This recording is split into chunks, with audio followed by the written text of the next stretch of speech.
Ito ay rated SPG, striktong patnubay at gabay ng magulang ang kailangan. Wala ngang mapaglagyan ng saya si Don Julio ngayong nakilala niya na ang totoo niyang apo na si Tanggol. Wala ngang duda na ito talaga ang apo niya dahil sa tindig at pormahan pa lang ni Tanggol ay katulad ito ng kabataan ni Ramon.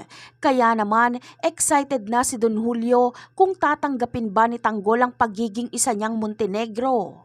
At dito ay hindi nga sila binigo ni Tanggol dahil agad din namang tinanggap ni Tanggol ang maging isang Montenegro. Matagal na itong inaasam-asam ni Tanggol ang makilala at matanggap bilang isang pamilya nang hindi ipinipilit ang kanyang sarili. Sa ngayon ay masayang-masaya si Tanggol dahil hindi siya nagsisi sa desisyon niyang pumunta sa imbitasyon ni Ramon para makilala pa ng lubusan ang kanilang pamilya kasama ang lolo niyang si Don Julio.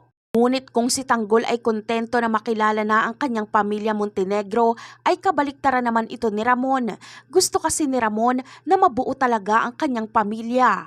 Gusto niya ay pati si Marites ay mapasa kanya dahil gusto niyang iparanas kay Tanggol na meron itong buong pamilya na hindi nito naranasan noon. Ngunit ang tanong ng marami ay kalabisan nga ba kung pati si Marites ay gusto ding makuha ni Ramon. Malamang ay pagkakataon na rin ito ni Marites para maranasan ang buhay na masaya at hindi nasasaktan. Kung kay rigor kasi mananatili si Marites ay impyernong buhay lang talaga ang mararanasan niya dahil ang tingin sa kanya ni Rigor ay iniputan siya nito sa ulo.